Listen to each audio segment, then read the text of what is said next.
Hello and welcome to Sobirov's live show. I'm your host, Rahmat Sobirov, managing lawyer of a boutique business immigration law firm based in Toronto. I welcome you all wherever you're joining us from or whatever platform you're using to watch these live streamings. Because it's a live stream and there are technical issues that may occur during live, I ask you if we get disconnected, come back to the same location. We will get on track as soon as we can if we get disconnected. Today's session is about Canada's immigration levels plan. Why I am taking the time to do it now that the dust has settled a little bit. There was a chaos when it was announced. Many people were publishing, here are the numbers, here are the plan, and here's the plan, and so on. But today I want to deep dive. That's why we prepared a 3-part series of our live streaming. Today we will be doing just the groundwork. Next time we will be diving into more categories like temporary residents, international students, business immigration workers, and so on. So we will take enough time to cover the numbers and what are the implications of those numbers to you in more detail. We will take enough time to respond to your questions as usual. We are here to answer your questions during live sessions. For those who have already subscribed, thank you very much. Almost 13,000 people have subscribed to our YouTube channel and they are monitoring us for the updates. I thank you very much. I suggest if you haven't subscribed, hit that subscribe button and we will be starting very soon. And those who have subscribed also improved our metrics. Our goal is to make the not subscribed section to 50%, and I ask for your help. If you consider this lives and Q&A and other content that we publish useful, I invite you to subscribe. And as you can see, almost 77% of those who watch our videos are not subscribed. Thank you very much. Now, today I have a presentation. How it works is I make the presentation as detailed as possible, then I get to your questions. But from time to time, I monitor your reactions online. So don't hesitate to put your thoughts, to share your views, and so on. I monitor them as they come through. Okay, all right. Canada's immigration plan, in short, for 2026 and 2028. This is a plan that Canada will try to achieve. Whether it will achieve or not, that's another totally different question. And I will dive into the numbers from previous years, the actual numbers, what had happened in 24, 25, so that you have a better understanding what these numbers actually mean on the ground.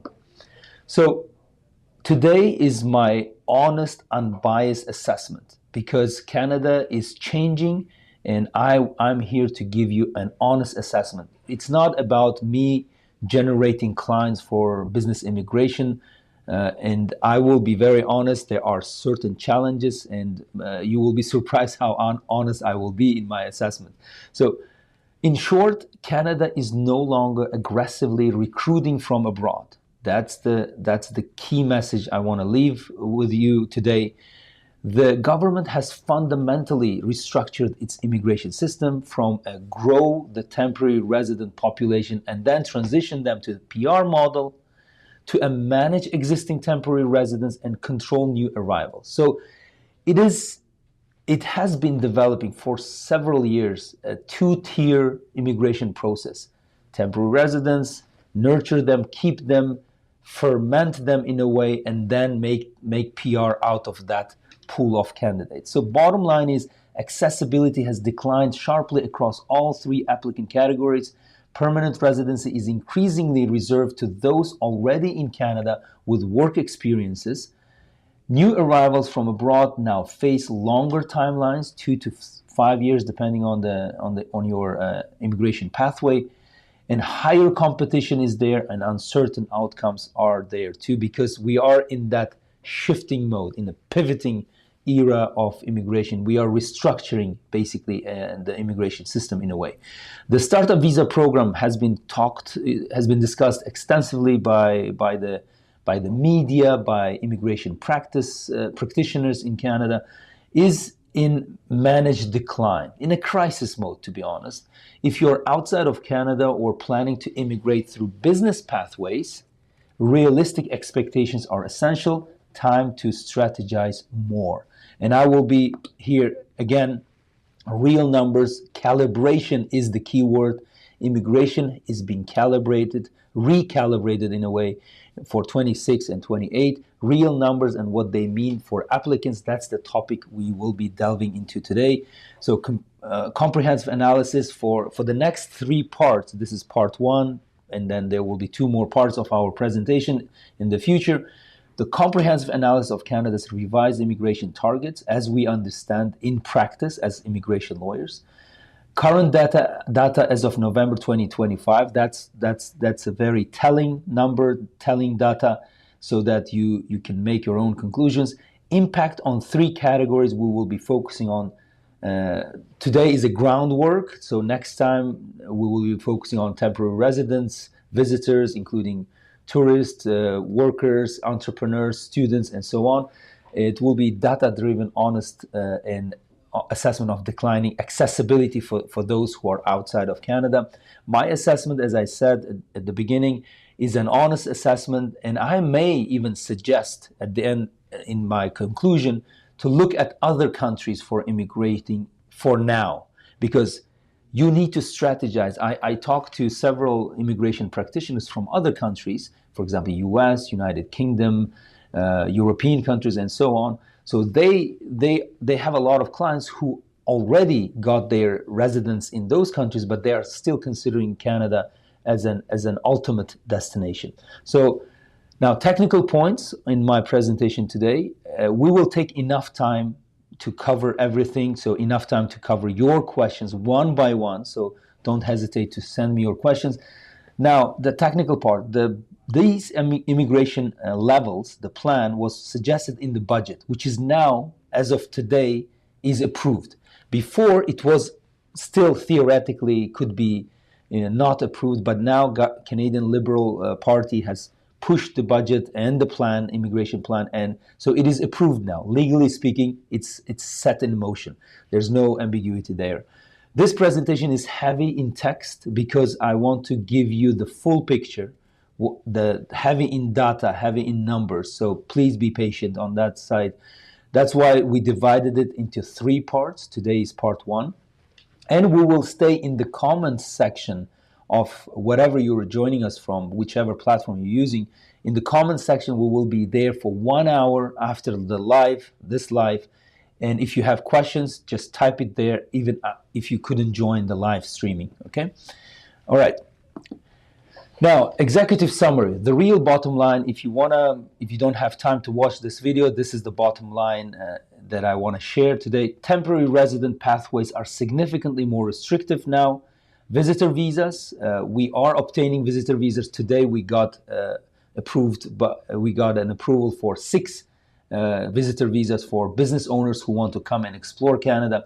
So visitor visas, higher student visa refusals are present at the moment, and work permits that are increasingly conditional in terms of, okay, if your spouse is in master's degree or PhD and so on. So there are a lot of restrictions on the temporary residence side.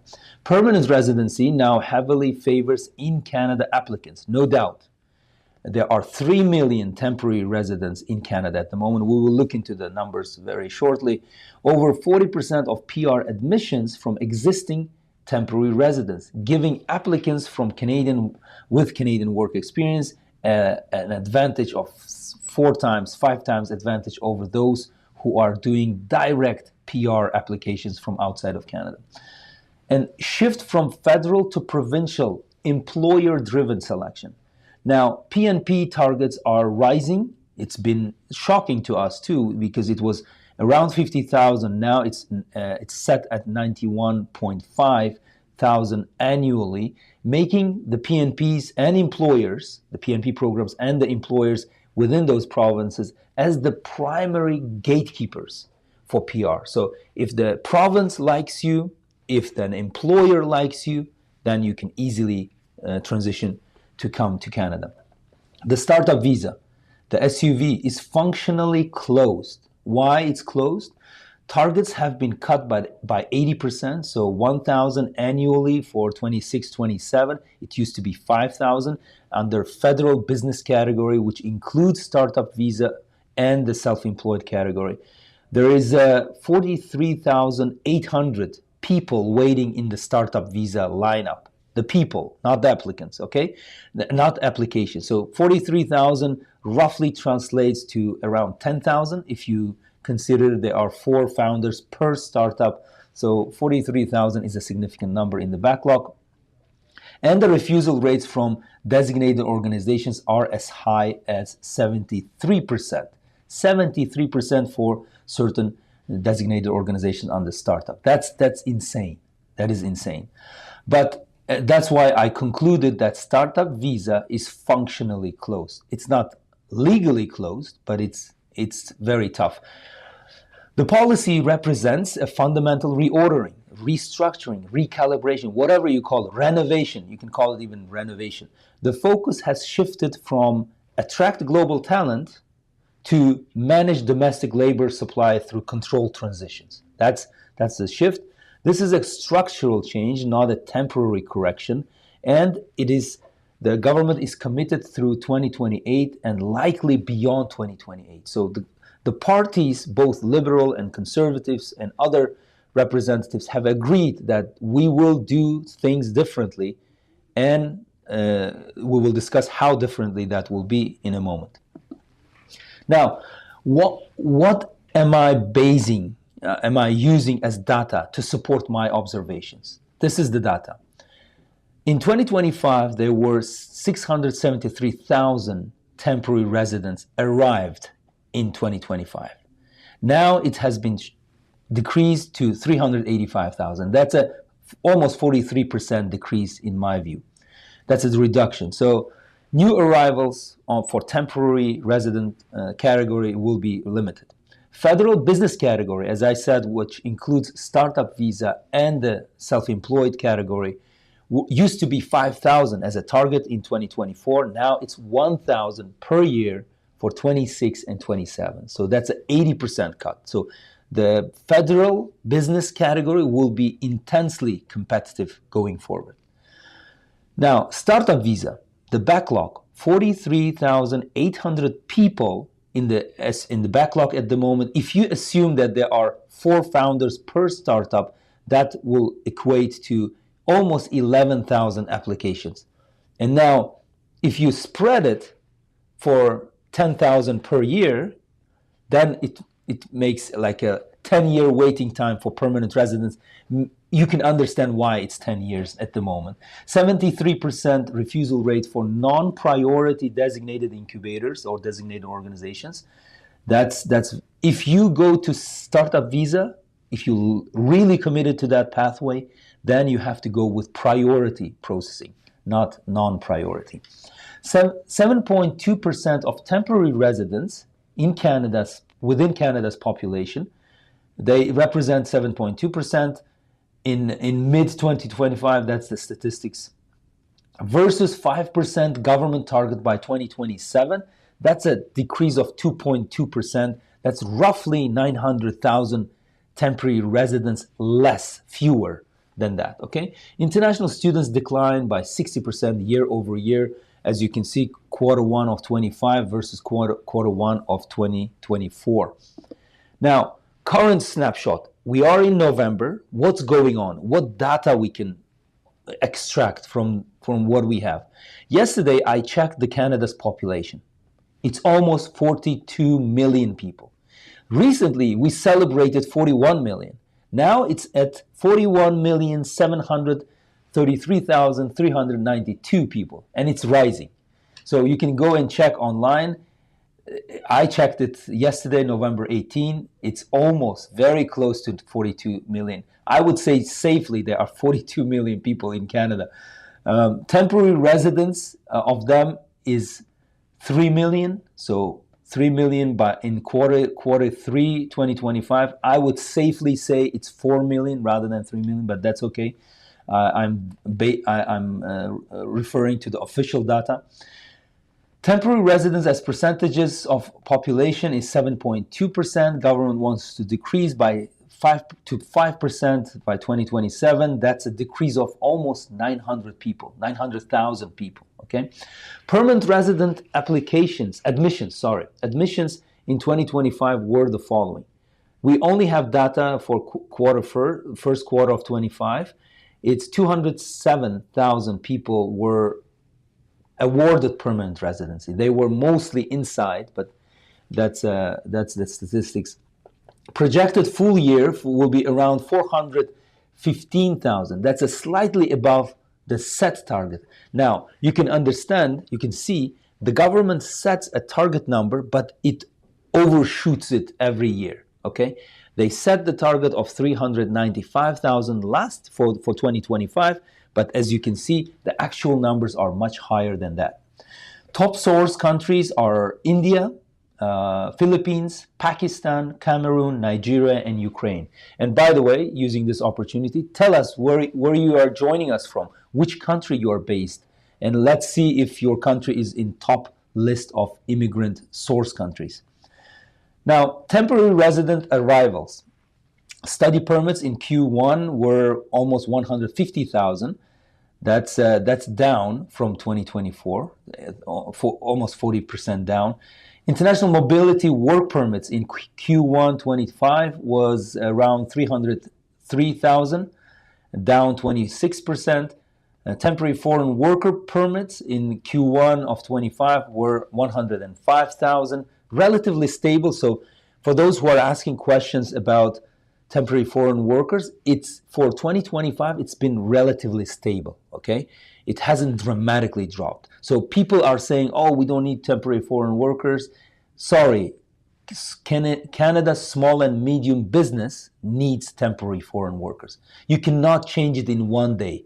You cannot stop the flow in one day. There's a structural change that needs to be done for probably decades in order to substitute the need for temporary foreign workers.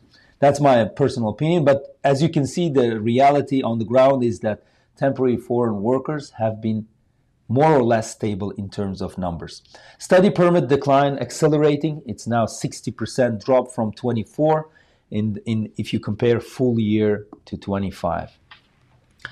Now, because this presentation is a general presentation, I'm not just focusing on business immigration.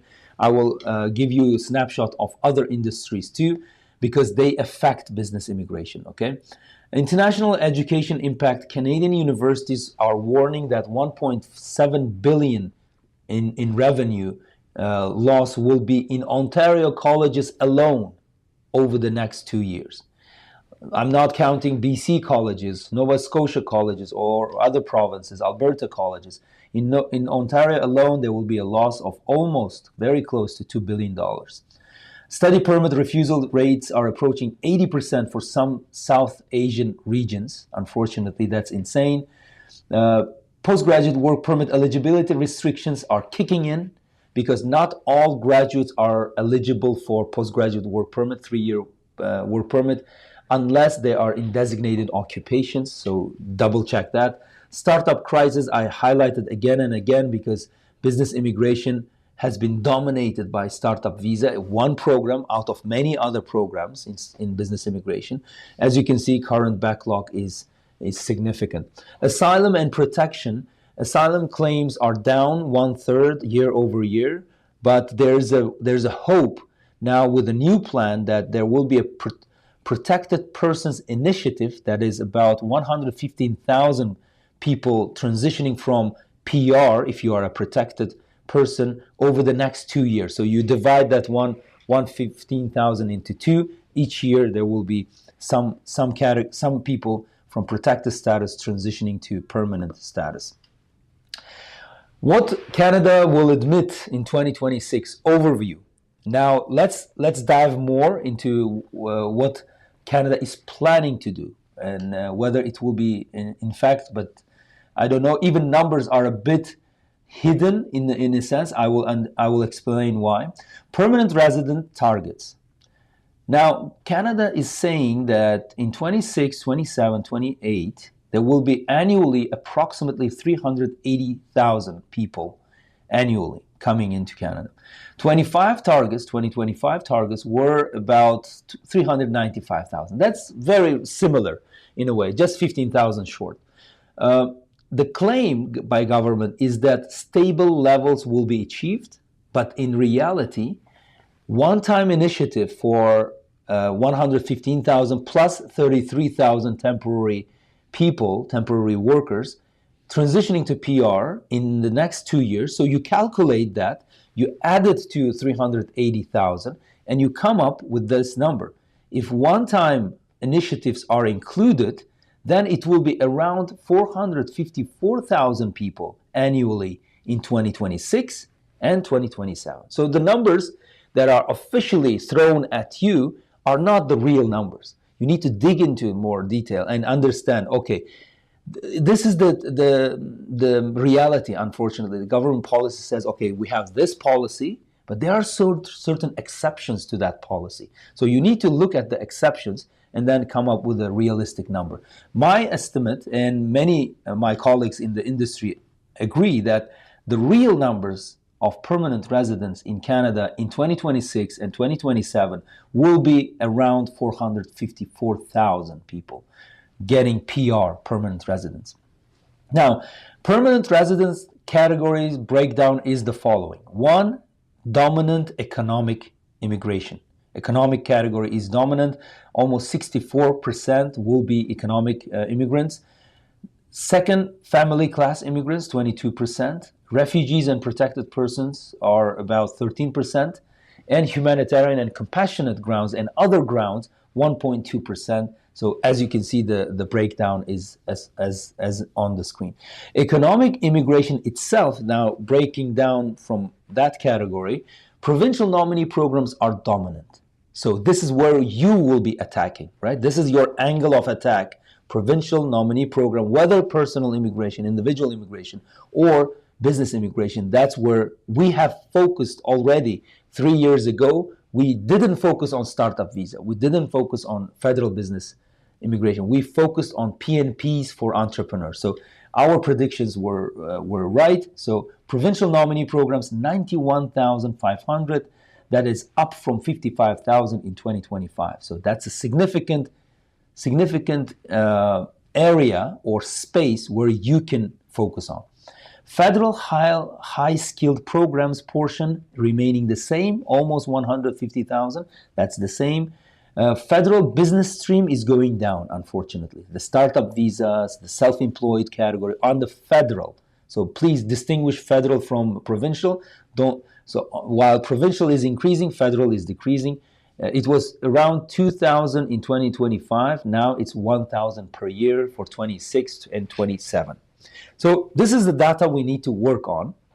So let's take a quick break, and I will check the comments. But let's take a quick break, and I'll come back to you. Okay.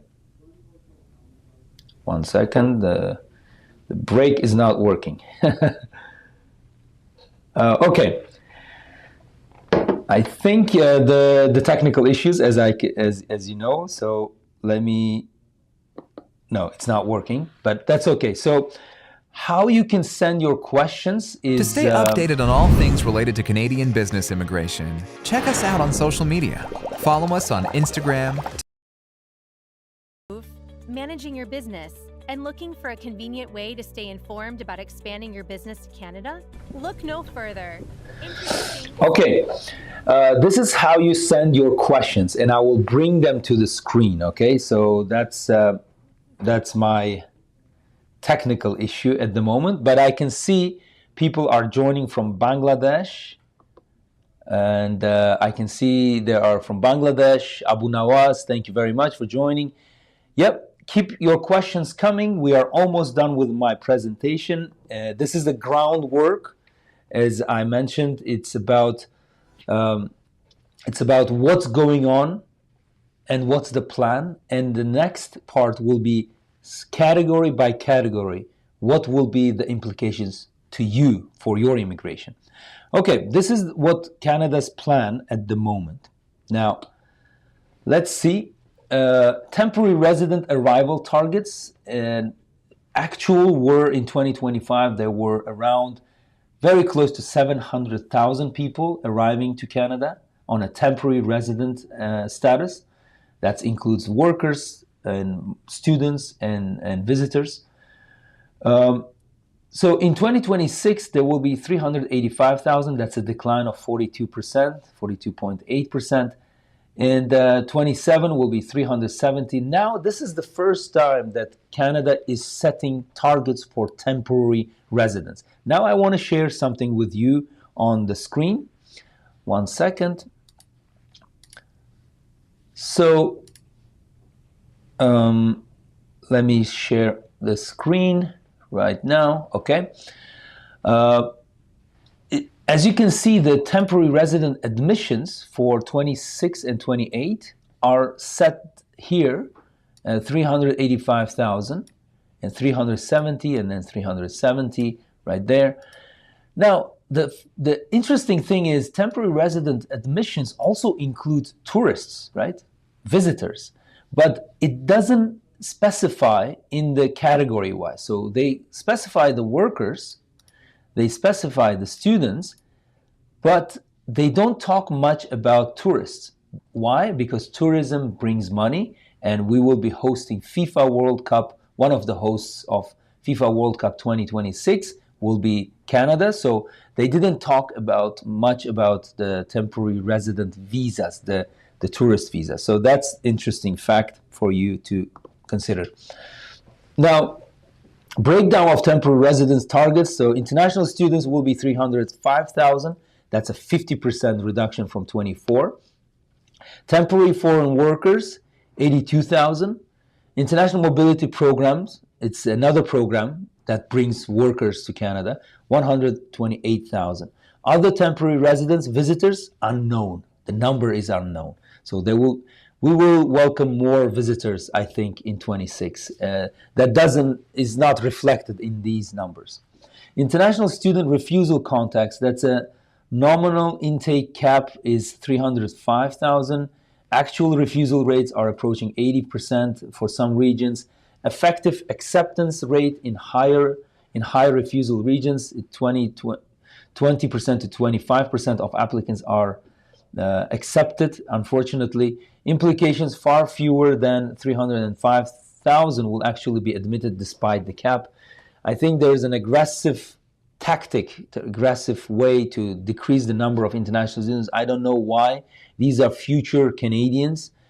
Students come, study, they educate themselves, they get Canadian diplomas, they contribute to Canadian workforce and tax base, and they become permanent residents after all. So that's a very strange politics, as I can see.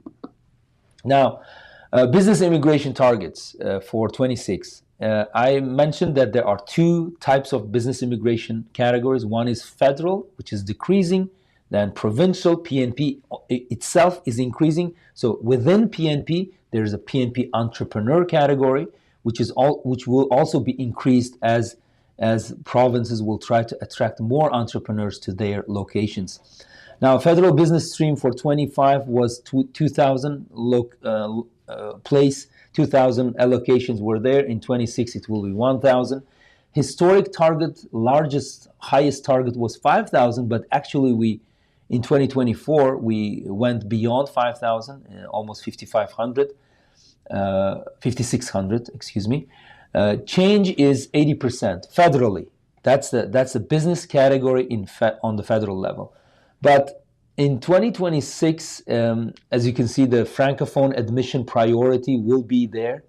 Francophone is your angle of attack. If you know French, great. It's your, and the next year will be your year, and the years after that.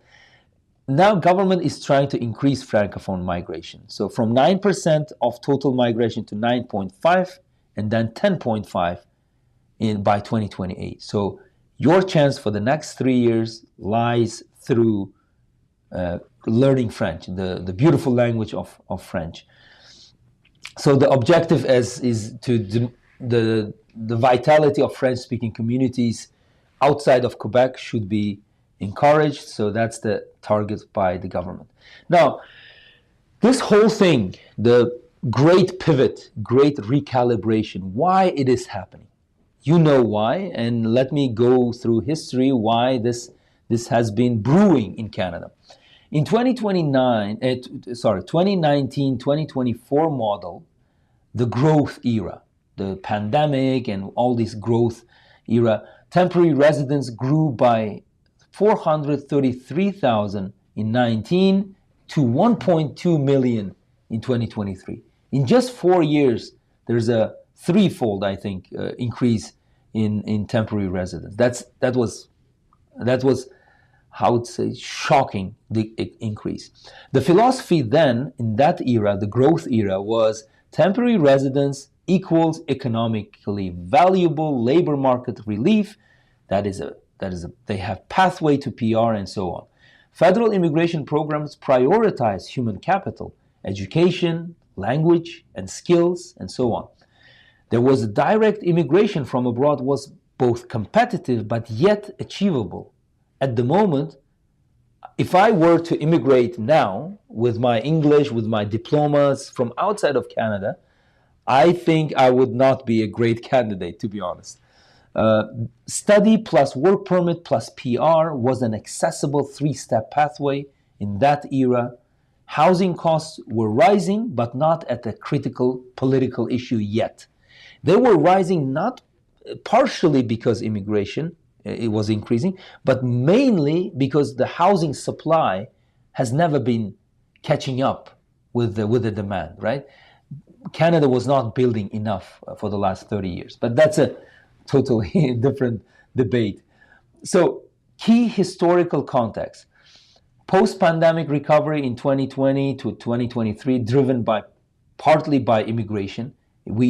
Immigrants helped us to recover post-pandemic. Labor shortages in healthcare, technology, hospitality, construction. Who was working when everybody was sitting in their homes? These categories were working. They were working from home. They were working outside on construction sites and whatnot. These were the labor force participants in that era, in that time.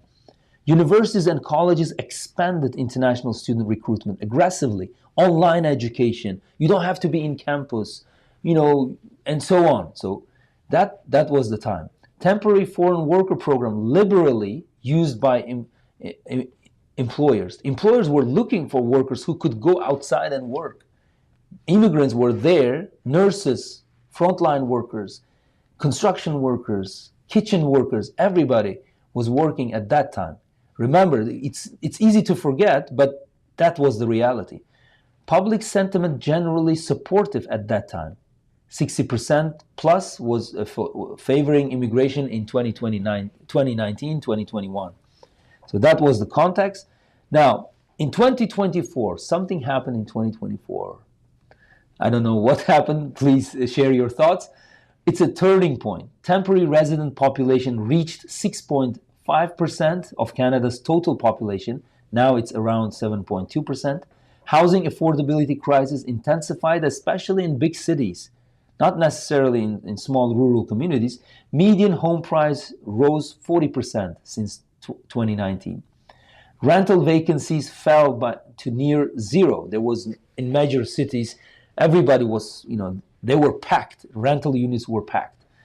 Public opinion swung sharply to negative. Now 60% and more favor immigration cuts, not increase. Healthcare and education services reported strain from population growth. Yes, that's fair, because the more people you have, the more healthcare and education services you need. Political opposition to immigration became mainstream. Unfortunately, that was the mainstream. And government pressure to act on housing and infrastructure was mounting.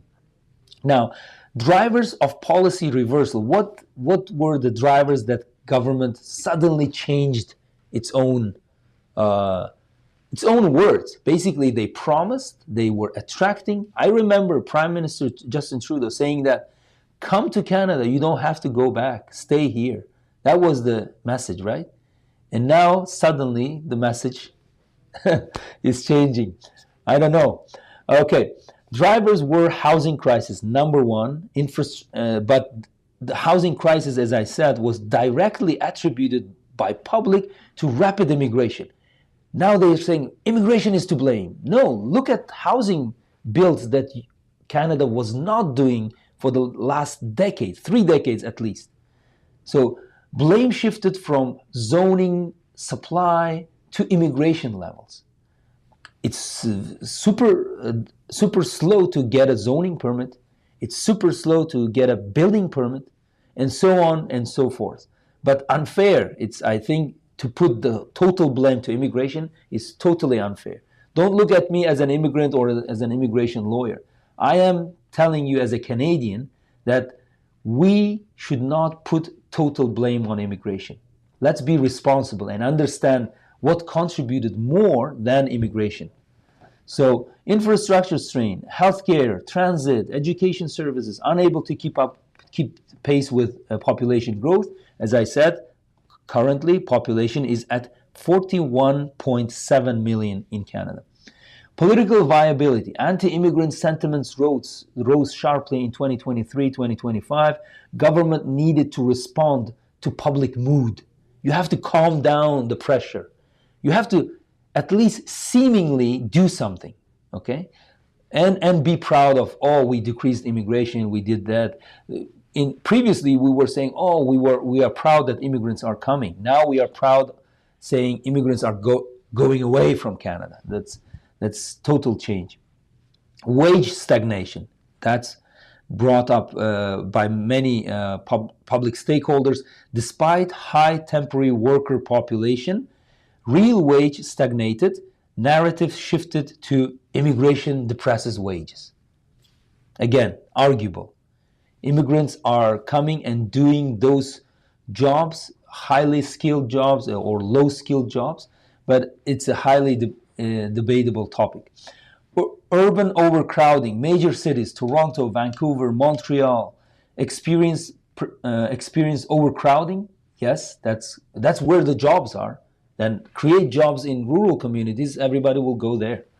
Opposition to further immigration increased. So that's the historic background. And now the new model came in. 2025, now we have a new model called recalibration era. New time, new terminology. The philosophy of this new era is temporary residence equals unsustainable, so must be reduced to 5% by 2027.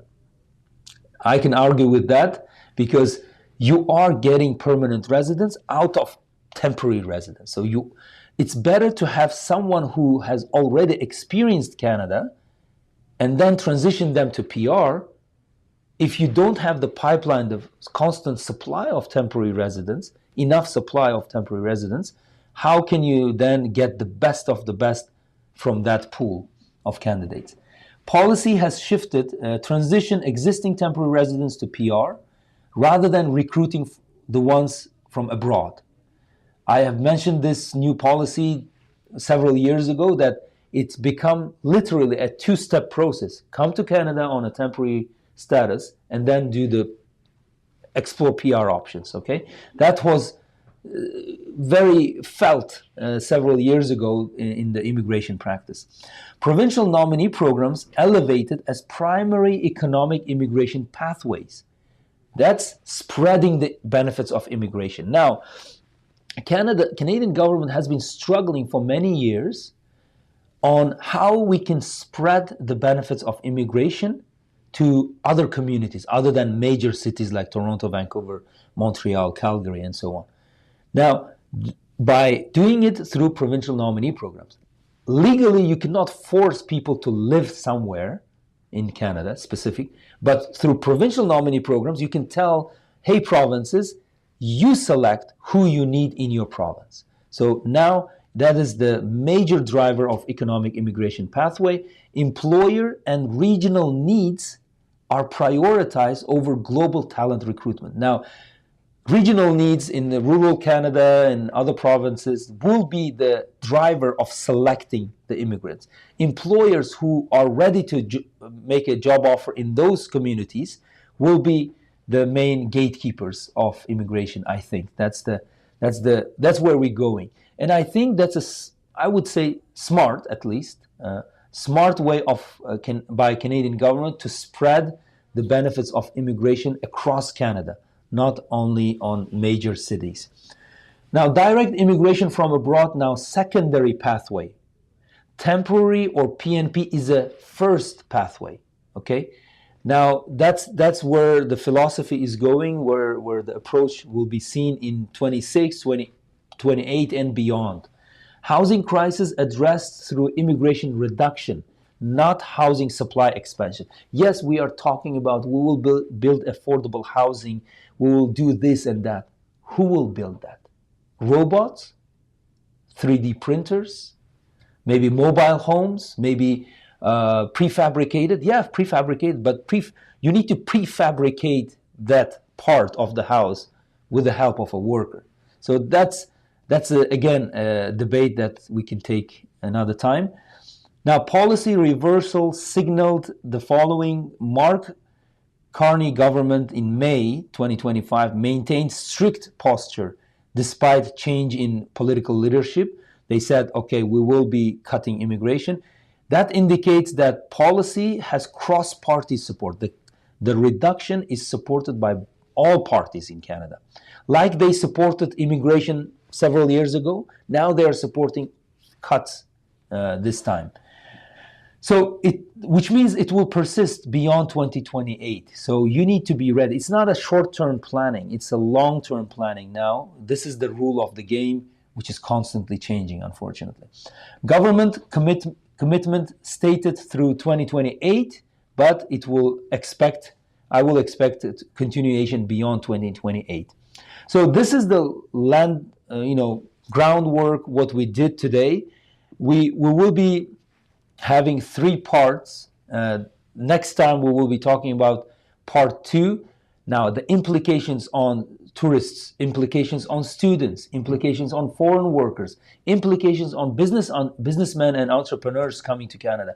What will be the implications? And part 3 will be what you need to do now. So 3 parts, it's detailed, it's heavy. Now I want to ask you to send me your questions. If you have any questions or any suggestions, I will be looking at them right now. Thank you very much. So yeah, welcome to our live show. I acknowledge your presence. Abu Nawaz from Bangladesh, I believe. Abu Nawaz from Bangladesh, curious about C11 future. We will be talking. Now let's go to question. Richa Jain, can you give inputs on current situation related to entrepreneurs and AIP job offer programs for Nova Scotia and New Brunswick? I'm an interior designer. Richa, thank you. Welcome to the show. So I think I have some technical difficulty with my video, but I hope my sound, my audio is going well.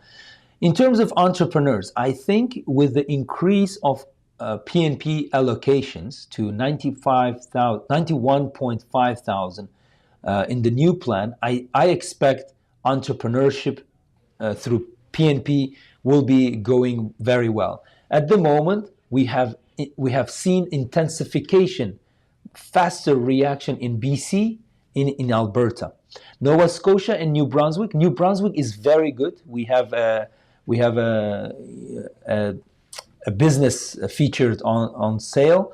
We will be featuring more businesses on sale on our website. So go to sobirovs.com website. Let me bring that up. sobirovs.com website. And we will be featuring more businesses. And under here, we will be featuring locations. So for example, we featured the town of Brooks in Alberta, why you should immigrate. And we featured success stories with respect to Alberta, but we have many success stories. We are publishing them slowly because we have to process them. So go to sobirovs.com and you will see more more content on PNP very soon. Okay, so entrepreneurs will have better chances under PNP, and provinces are eager to take them because the current entrepreneurs who are retiring, they want to sell their businesses, and we will be featuring those businesses on our website. And I think the local authorities, the Economic Development Office, investment attraction agencies are very eager to see entrepreneurs coming to their province. So New Brunswick, we have very good relationship in New Brunswick. And if you are interested and committed to New Brunswick, let us know. We can talk more in detail. In terms of job offer, again, and in my presentation, I mentioned that PNP authorities and job offer employers from those provinces will be the gatekeepers of immigration. So if they say yes, you will come, basically. So job offer will be very attractive to both immigrants and for those who are seeking temporary job as well as permanent residence. I think Atlantic immigration program will intensify, will be serious competition there. And of course, for those qualified people, it will give an opportunity to permanently settle in the Atlantic provinces. I hope I covered that, but I will also take note of this question in my next part, where the employers and international foreign workers, I will highlight that. I will deep dive into that question again. So entrepreneurs will be better off with PNPs, and job offer. Atlantic provinces have been pushing federal government, and they achieved in a way a success to increase the PNP offer allocations in the immigration plan. Okay, next question. Let me bring that up. Abu Nawaz from Bangladesh. Hello again. Yeah, keep your questions coming. We will take enough time. And even you miss this live streaming, we will be staying in the comment section for the next hour after the live. Okay, I promise that.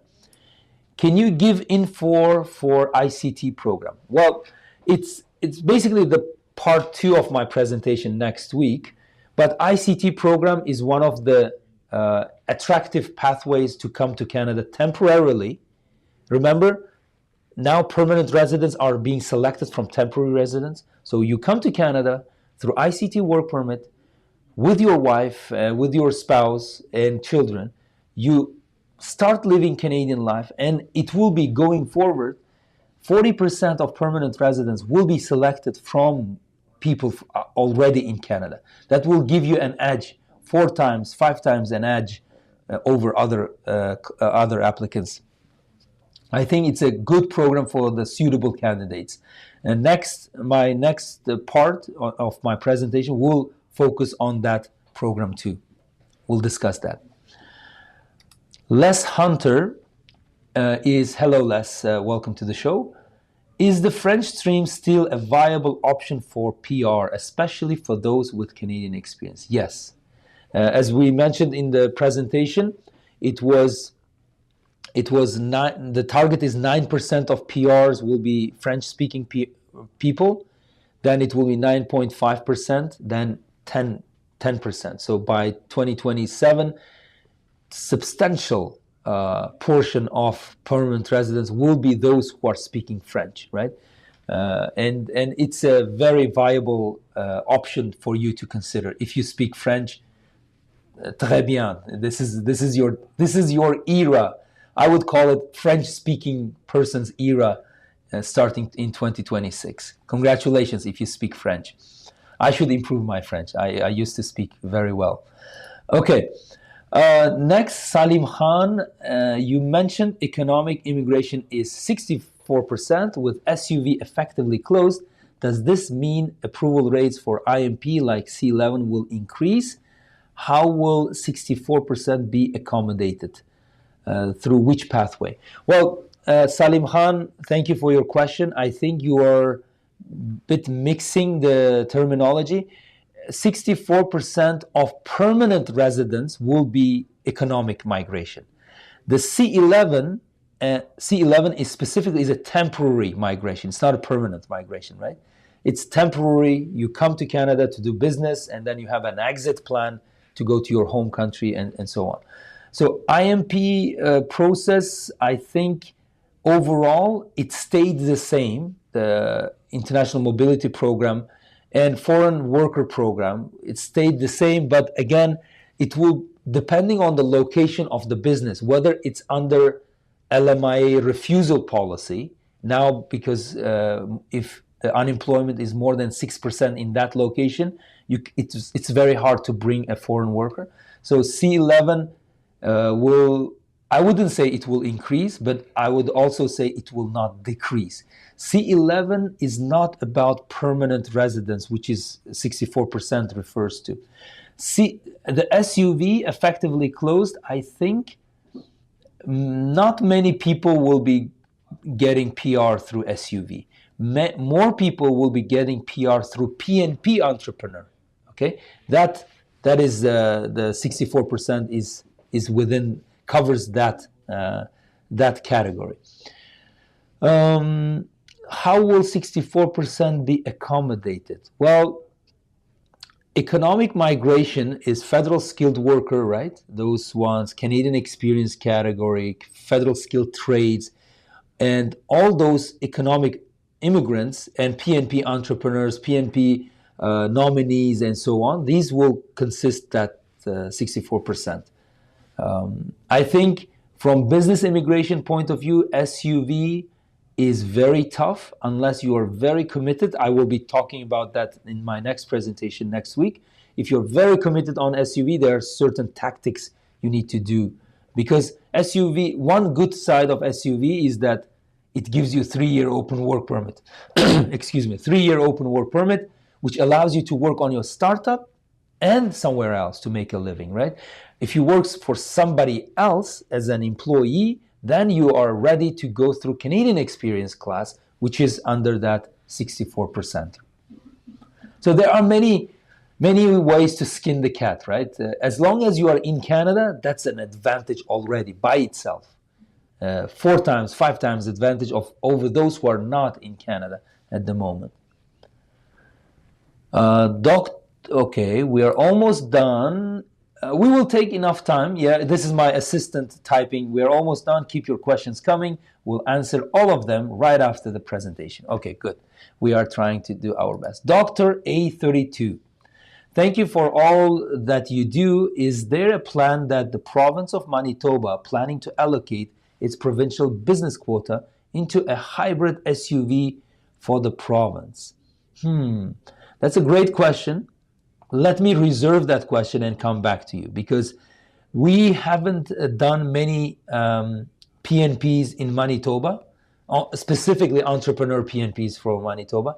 Let me reserve that, Dr. A32, and come back to you. Can I ask you for a favor? Can you put this as a comment in the comment section of YouTube, okay? Can you put this, and let me dig more and come to you with a definite answer. Okay. Sometimes if I cannot answer right away, or if I don't have a meaningful answer, I reserve the question and I'll come back to that question. I promise. Thank you. Ershad Hussein Khan, for SUV, if any startup is just 1.5 years old, haven't generated revenue yet, will they be at risk of refusal? The startup utilized this 1.5 years time to build their system and technology. That's great. As long as you have traction, you don't have to be profitable. You have to have some traction. Did the market accept your concept? Did you test it? Did you change it? What have you concluded with your experimenting in the market? Have you hired people? Did you build something, like, as you said, the system and technology? Was it reasonable to expect 1.5 years to build that? So it's all in your report, in your regular report to the government, to the SUV program facilitators. You need to report. You need to have some traction. It shouldn't be a paper-based SUV, a paper-based startup. Those who are being refused are those who have not done any progress. They didn't try, they didn't change, they didn't conclude anything. They were just sitting and waiting for PR. Some people sold the SUV saying that, oh, you don't do anything, you just wait for your PR. No, the spirit of the program is that you test and test and test on the ground, and then you make changes, you make certain conclusions, you pivot, you try to sell, you try to improve your product. So 1.5 years of doing something is better than doing nothing, of course. Also, I don't know what's the progress in your technology. Has it been pre-existing technology or have you built it from scratch? How many hours have you spent? You need to prepare a report, a regular report on the startup. Have you submitted a report before within this 1.5 years? So there are many questions to be answered in order to conclude whether you are risking a refusal or not. But I can see from those who've been refused, these are just paper-based startups. They did nothing, almost nothing realistic, nothing meaningful on the ground. Dr. A32, kindly clarify whether the SUV plan for 2026 is a 1,000 quota and not 500. Well, let's look into that. That's a good feedback. 1 second. Let's look into, so immigration level plans, right? Let me supplement document. Okay, here we go. I will find it right now without further ado. Here we go. Supplementary information. Here we go. This is where you find it, right? This is the category, as you can see. Federal business includes minimum target 500, but range up to 1,000. I think we will go further to this, 1,000. Usually that happens. The target is 500, but we go up to 1,000. But the problem is with this federal business category, it includes two types. It includes startup visa program and the self-employed person program, which is now on pause until the end of 2026. So for 1 year, startup visa program will be dominant under this, right? It will probably all this will go to the SUV applicants, not the self-employed applicants, right? So that's why this is a very sad situation, to be honest. I wish the target was much higher than this. That's the clarification. Usually we go with the high range of the program, of the set target, right? The 1,000. This is where you can find more information. Definitely it will be more than 500. That's for sure. All right. Let me do quick break and come back to further questions. Okay. I think my break scenes are not working for some reason. All right. To stay updated on all things related to Canadian business immigration, check us out on social media. Follow us on Instagram, TikTok, LinkedIn, Facebook, and Twitter for the latest news and updates. Subscribe to our YouTube channel and click the notification bell to stay informed about the most recent immigration news, interviews with top immigration specialists, and our weekly live shows. Visit our website at www.sabirovs.com for more information or to book a consultation with our team of experts. Excuse me. Finally, I could make it work. That's a technical problem of the live streaming. Okay, here's a question from engineer Muhammad Munabbir Ahmed Khan. Thank you very much for your question. What about SUV LMIA exempt work permit approval from Bangladesh? So the engineer Mr. Khan is asking, the SUV program has two components, right? One is PR. Once you submit your PR application and you get an acknowledgement of receipt, then that group of startup founders can apply for 3-year open work permit. Okay, that's an LMIA exempt, as mentioned. So the approval rates, I don't know yet, but the problem has been to get that acknowledgement of receipt from the government. So imagine thousands of applications, even acknowledgement of receipt of a startup visa permanent resident applications is taking some time. So as long as you have an AOR, through priority designated organizations, you can have it faster, because in our experience, we only deal with priority designated organizations. They get it very quickly, the AOR, and then you can apply for 3-year open work permit. The approval rates, I don't know, to be honest, especially from Bangladesh. I have no information. That's all I can say about that category of work permit. Okay. Now,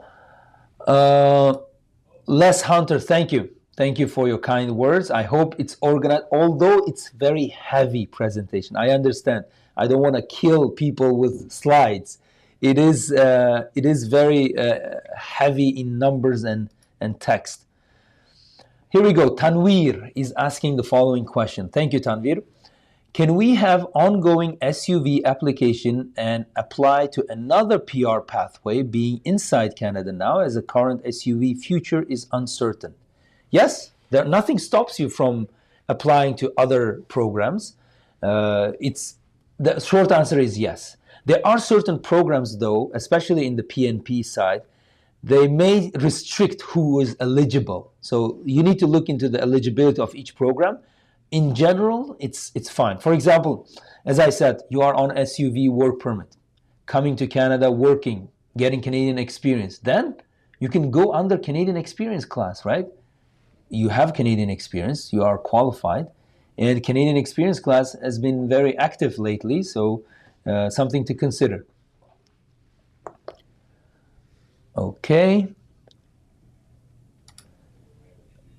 Here's another question, I think. Again, we have some technical issues. I'm very sorry.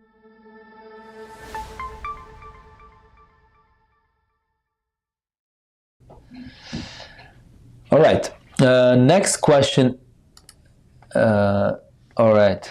Tanvir, thank you very much. I think I'm messing up this. Yeah. Another question or comment. You cleared my doubt. Thank you, very kind. Thank you, Salim Khan. Thank you for participating. That's it's a pleasure. Here we go. Another question. ASMR Slime. ASMR Slime. Thank you for your question. Can you get a student studying visa from Ireland for Canada? If so, when you finish studying, do you still live there forever? And also, in how much time do you get the visa? Well, you need to, if you are based in Ireland, the processing time should be quite fast. Go and you need to check IRCC processing time. And you don't have to live in Canada forever. If you study in certain programs, you can get 3-year open work permit, 3-year open work permit, postgraduate work permit after you're studying. You don't have to stay in Canada forever. And the IRCC processing times from Ireland are not that crazy. Let me check while I have that information. IRCC processing times. So let's see. Let me share the screen. I like doing it on the spot to check the processing times. So you go here on this website, you select study permit from outside of Canada, you go to Ireland. By the way, Ireland is doing great in football, in soccer. So check processing time. So 12 weeks, roughly 3 months, right? Roughly 3 months, plus minus, this is more like a statistics for you. From Ireland, it's not that crazy. It's not that bad, 12 weeks. 3 months for processing time. That's very achievable, very doable, right? Okay, next question.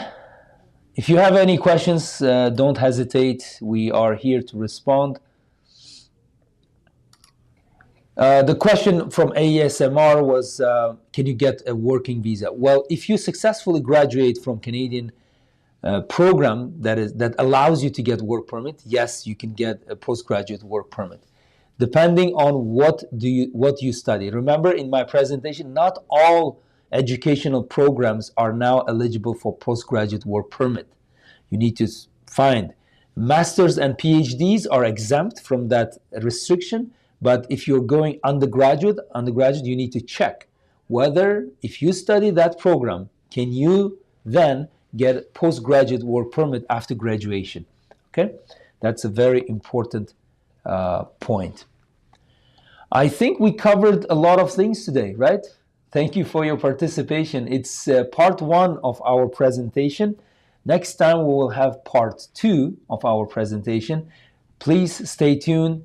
Leave your questions as comments in the comments section. We will be going through those comments in the next hour, because if you missed this live, no worries. Leave your questions. We will get them answered. Thank you very much for your active participation. I appreciate that, and see you next time. Bye-bye.